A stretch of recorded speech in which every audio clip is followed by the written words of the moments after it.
मित्रता एक अनमोल निधि है।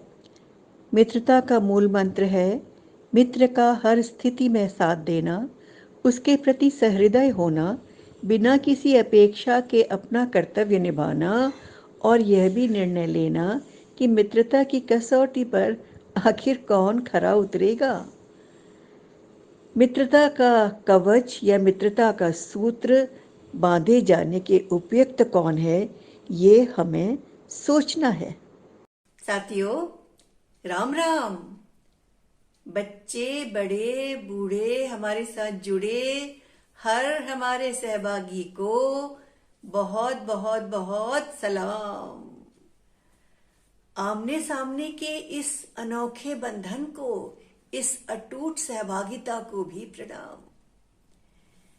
साथियों, आमने सामने के माध्यम से आपसे जुड़कर ऐसा लगता है मानो हमारे और आपके बीच में एक अनोखा सूत्र, एक अनोखा बंधन, अनोखा जोड़, गठबंधन हो गया हो। हम आपके अपने बन गए हैं, आपके सहोदर बन गए हैं, आपके दोस्त बन गए हैं, आपके शुभकांक्षी बन गए हैं, आपके लिए अच्छा सोचने वाले, आपकी अच्छा कामना करने वाले, आपके सहोदर, आपके शुभ हितैषी बन गए हैं। और ये जो आपस का बंधन है, हमारे और आपस का जो जोड़ है, ये गठबंधन है, ये एक अनोखा बंधन बनके आमने सामने की शोभा बढ़ा रहा है। आपको मालूम है, अगस्त के पहले रविवार को मैत्री दिवस भी घोषित किया गया है और इस दिन सब लोग मित्र, अपने बच्चे बड़े, अपने मित्रों को मैत्री का धागा, मैत्री का सूत्र, जिसको फ्रेंडशिप बैंड कहते हैं, वो भी बांधते हैं और एक दूसरे के प्रति शुभकामना करते हैं, उनके अच्छे भविष्य के लिए, अच्छे कल के लिए।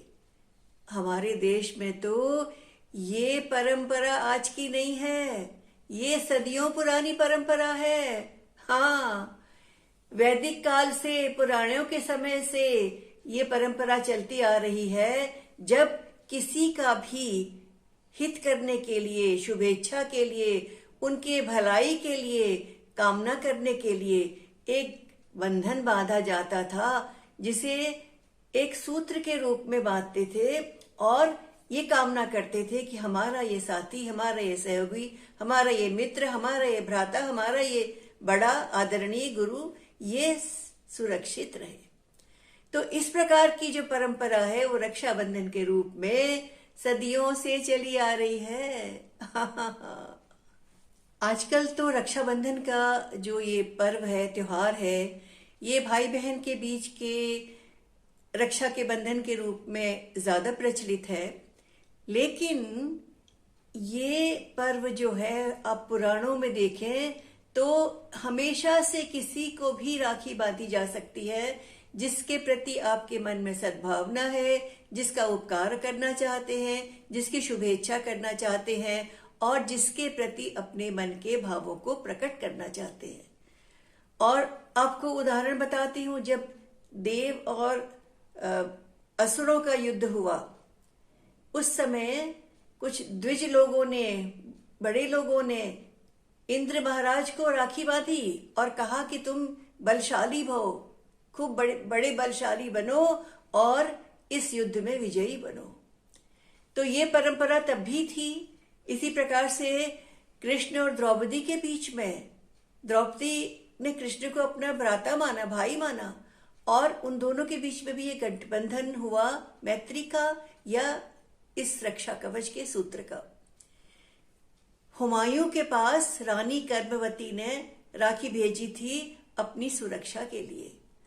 तो इस प्रकार ये परंपरा चली आ रही है सदियों से।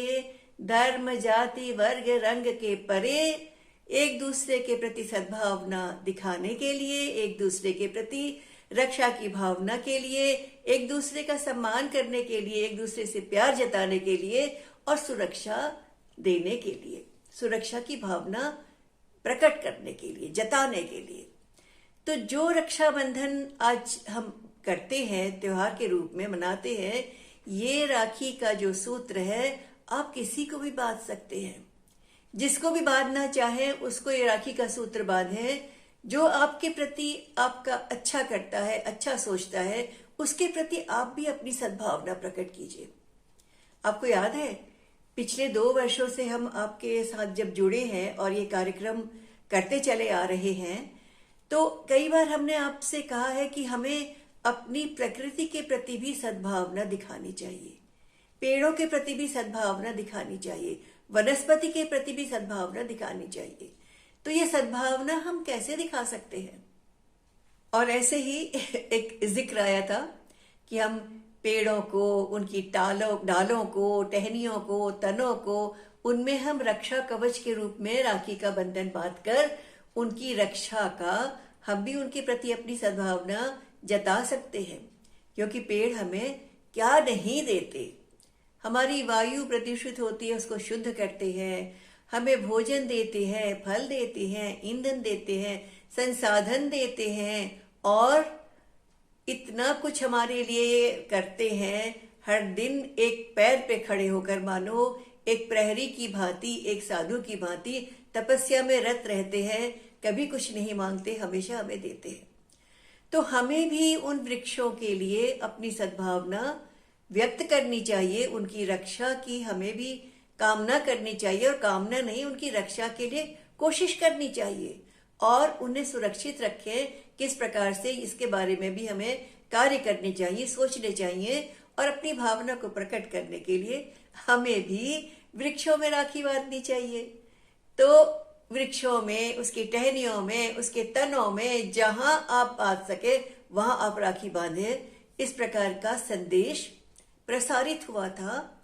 अब आप में से कितने लोगों ने इस संदेश को आजमाइश की मालूम नहीं, लेकिन अपनी मीरा है ना, मीरा के गांव में तो ये संदेश इस तरह फैला है, इस तरह फैला है कि राखी वाले दिन उस समारोह का अजब निराला सा दृश्य होता है। सारे बच्चे भाग भाग कर वृक्षों को, टहनियों को, तनों को, शाखाओं को राखी बांधते हैं, रंगीन धागे बांधते हैं, कलावा बांधते हैं, कोई चुनरी बांध देता है और एक अजब सा खुशनुमा सा माहौल रहता है। और सारे पेड़ भी इस तरह से झूमते हैं, इस तरह से खुश होते हैं, मस्ती में इतराते हैं कि लगता है कि पूरा नंदन कानन मतलब इंद्र का जो बगीचा है वो, उसका नजारा हमारे सामने आ गया हो। तो ऐसा सुंदर दृश्य जो है वो कौन करते हैं हमारे सामने उपस्थित? मीरा और उसके स्कूल के सारे सहभागी, उसके सारे मित्रगण। आपको मालूम है इस बार का नजारा इतना खूबसूरत, इतना सुंदर था कि सारे गांव के जितने भी पक्षी, उड़ने वाले जितने जीव जंतु हैं, तितली, पतंगे, भंवरे, मधुमक्खी, सब घूम घूम कर देख रहे थे, उड़ उड़ कर, कि ये क्या हो रहा है। ये सारे के सारे पेड़ कितने सजे हुए, कितने सुंदर लग रहे हैं। और पंख पसारे पंछी आए, पंख पसारे पंछी आए, तितली भंवरे भी चकराए, और वृक्षों क्यों बंधी राखियां, वृक्षों को क्यों बंधी राखियां, पेड़ खुशी से क्यों इतराए। तो सारे पक्षी और सारे उड़ने वाले जितने भी जीव जंतु थे वो सारे चक्कर में पड़ गए कि आज पेड़ों को राखियां क्यों बांधी जा रही हैं। इतनी सारी मात्रा में पेड़ राखियों से बंधे हुए खुशनुमा इतरा रहे हैं, खुश होकर रंग बिरंगे माहौल में जैसे मानो गीत गा रहे हैं।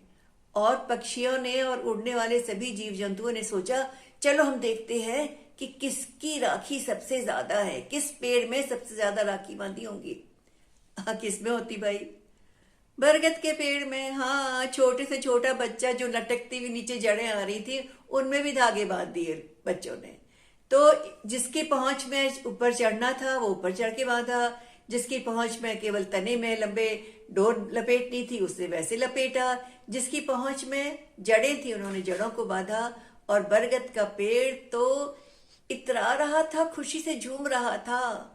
उसको मालूम है आपको, राष्ट्रीय वृक्ष भी माना गया है बरगद को, इसीलिए कि वो हर प्रकार के पक्षियों का, जीव जंतुओं का, पशुओं का, हर एक का एक आश्रयदाता है, हर एक को रहने के ठिकाने देता है।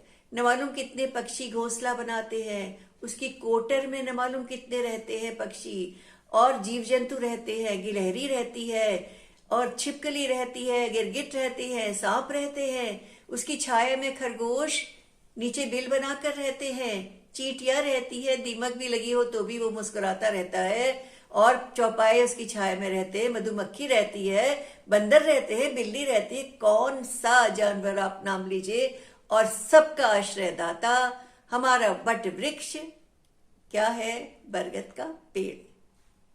बरगद के पेड़ को तो सब उड़ने वाले पक्षियों ने चुन लिया और मान लिया कि भाई बरगद का पेड़ सच में राष्ट्रीय वृक्ष है, राष्ट्रीय पेड़ है। लेकिन मीरा के स्कूल में एक और चीज देखी जा रही थी। एक मास्टर जी, बड़े उत्साही मास्टर जी हैं, तो उन्होंने क्या निश्चित किया, उन्होंने बच्चों से कहा, एक दिन पहले, रक्षाबंधन के एक दिन पहले बच्चों से कहा कि देखो, आप लोगों ने अब ये निर्णय लिया है कि पेड़ों को रक्षा कवच के रूप में आप रक्षाबंधन के दिन उनका सम्मान करेंगे राखी बांध के। हमें देखना है, हम ये देखना चाहते हैं कि कौन बच्चा सबसे अच्छा पेड़ों का मित्र बनकर दिखाता है। हम इसकी आज एक प्रतियोगिता मान लीजिए आप, एक होड़ है, और मैं और मेरे साथी शिक्षकों का दल, शिक्षक शिक्षिकाओं का दल गांव के अलग अलग स्थानों पर रुककर अपनी डायरी में नोट करेंगे कि कौन बच्चा कितना ज्यादा वृक्ष के मित्र के रूप में अपना फर्ज निभा रहा है। और उसको हम कल अपनी सवेरे की जो प्रार्थना सभा होती है उसमें उसे वृक्ष मित्र का सम्मान दिया जाएगा, उसे वाहवाही मिलेगी, उसे खूब शाबाशियां मिलेंगी, उसके लिए तालियां बजेंगी और उसे विशेष विशेष विशेष रूप से शाबाशी दी जाएगी।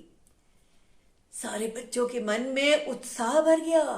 अरे वाह, इस होड़ में तो हम जरूर जीतेंगे, हम जरूर भाग लेंगे।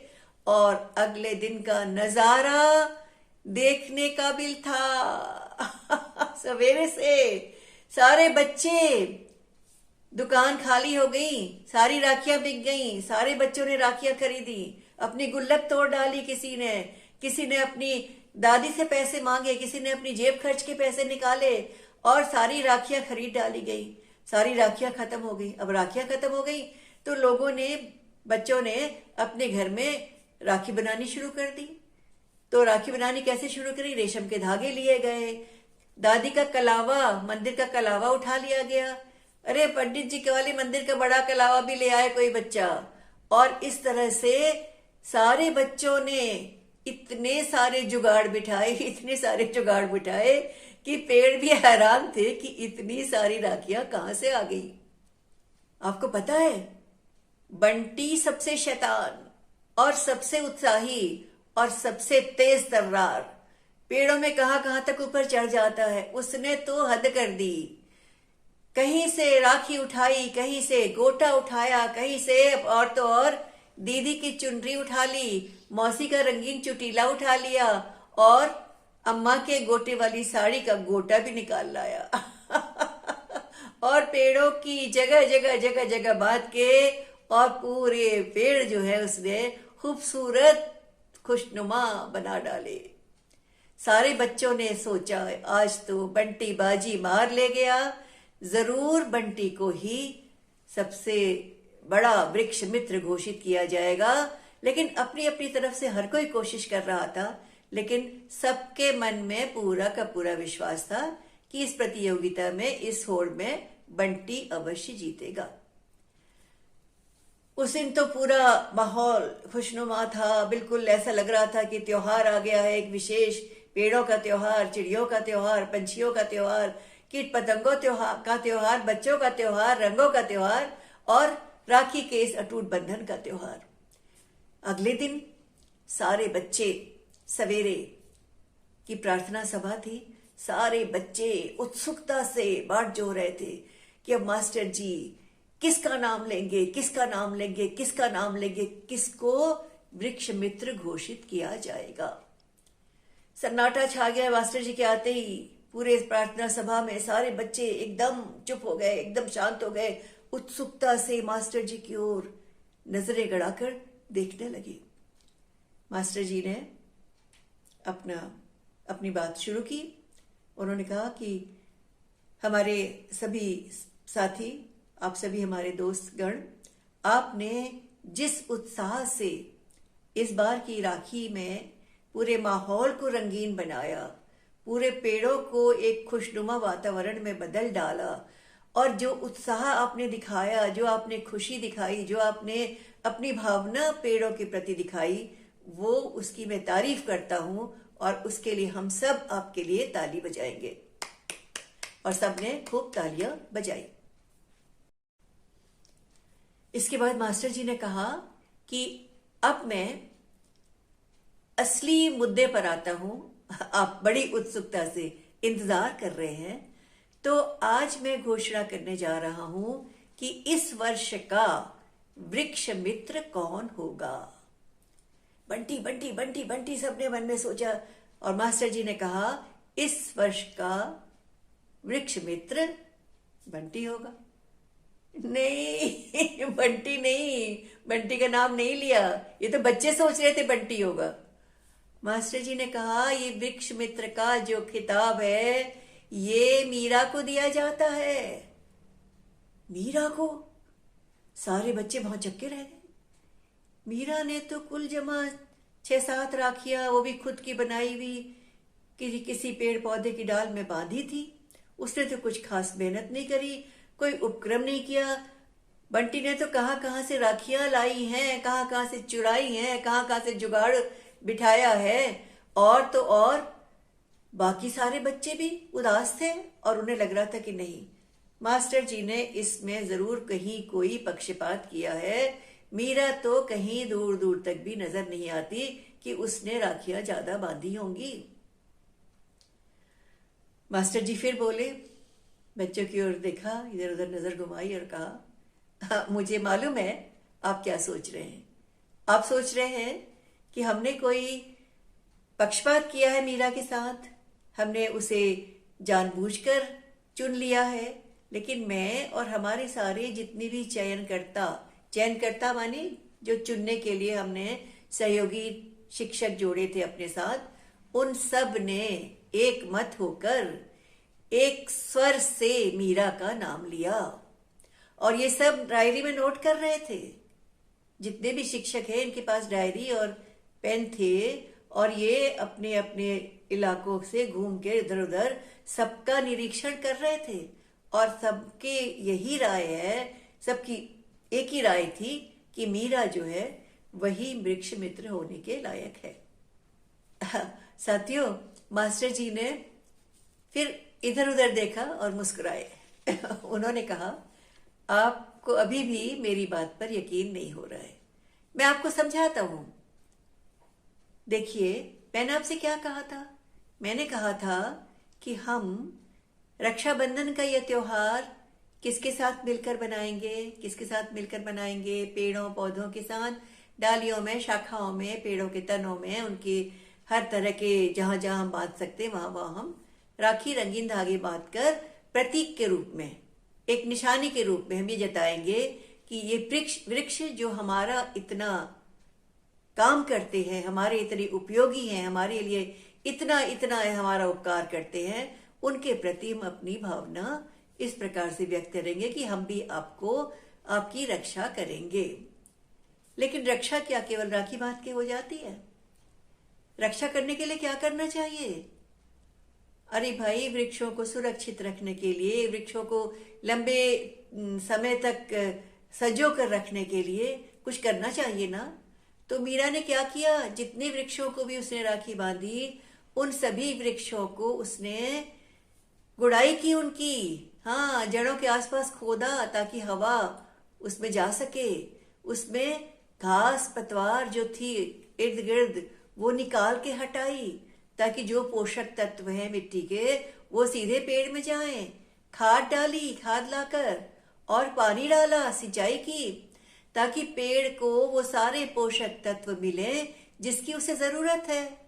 और ये भी किया मीरा ने कि जो छोटे पौधे थे उनके चारों ओर बाड़ भी लगाई ताकि उनको सुरक्षित रखा जा सके। तो जो वृक्षों के बचाव का काम, वृक्षों की सुरक्षा का काम जिसने किया वो केवल मीरा ने किया। बाकी तो आपको होड़ लगी हुई थी कि कौन कितनी राखी लाएगा, कहाँ से जुड़ाएगा, कहाँ से चुराएगा, कहाँ से हासिल करेगा, और इसके अलावा आपके दिमाग में कुछ सोचा ही नहीं। आपने ये तो सोचा ही नहीं कि हमें वृक्षों को बचाना है, वृक्षों की रक्षा करनी है, वृक्षों के प्रति अपनी सद्भावना को किस प्रकार से व्यक्त करना है, ये आपने सोचना था। सारे बच्चे समझ गए कि उनसे कहाँ चूक हुई थी, वो कहाँ मीरा से पिछड़ गए थे और मीरा कैसे बाजी मार ले गई। लेकिन अब कोई पीछे नहीं रहेगा। अब सबने ठान लिया है कि अब वो आने वाले दिनों में हर बच्चा वृक्ष मित्र का खिताब जीतेगा और वृक्षों की रक्षा करेगा, उनकी सुरक्षा की ओर ध्यान देगा, उन्हें सिंचाई करेगा, उनकी पानी डालेगा, खाद डालेगा और खरपतवार निकाल के वृक्षों को तंदुरुस्त और सही बनाएगा। इधर मीरा को क्या कहा गया? मीरा को वृक्ष मित्र के रूप में एक बरगद के वृक्ष को, जो हमारे राष्ट्रीय वृक्ष का प्रतीक है, उसको एक विद्यालय में ही एक जगह पर बोने के लिए, उसको रोपने के लिए उसे आगे बुलाया गया और उसके नीचे एक लिखा गया कि इस बट वृक्ष का, बरगद के वृक्ष का रोपण मीरा द्वारा, मीरा वृक्ष मित्र द्वारा हुआ। और मीरा ने वृक्ष को रोपा और पानी डाला और सारे बच्चों ने खूब तालियां फिर से बजाई। और इस बार तो तालियों ने रुकने का नाम नहीं लिया, क्योंकि हर बच्चा सोच रहा था कि अगले साल वृक्ष मित्र वो बनेगा, वही बनेगा और उसके लिए तालियां बजेंगी। और तालियां बजे ना बजे, वृक्षों के मित्र तो हम बनकर रहेंगे, ये सबने मन में ठान लिया था। तो आप भी मन में ठान लीजिए कि वृक्ष मित्र बने और अपनी प्रकृति को बचाएं, अपने पेड़ों को बचाएं। जो पेड़ हमारे रक्षक हैं, हमें संसाधन देते हैं, शुद्ध वायु देते हैं, औषधि देते हैं, कागज देते हैं, हमें रबर मिलता है, हमें सब कुछ वृक्ष देते हैं, भोजन देते हैं, फल देते हैं, क्या नहीं देते। इन वृक्षों को हमें संरक्षित रखना है, सुरक्षित रखना है और इन्हें बढ़ाना है, इनको आगे लगातार विकसित करना है। तो बन जाइए अच्छे वृक्ष मित्र। आज की इस रक्षाबंधन के दिन, जो बहुत ही शीघ्र आएगा, उस दिन आप सब वृक्ष मित्र के रूप में अपने आप को स्थापित करें, ये मेरी शुभकामना है। नमस्कार।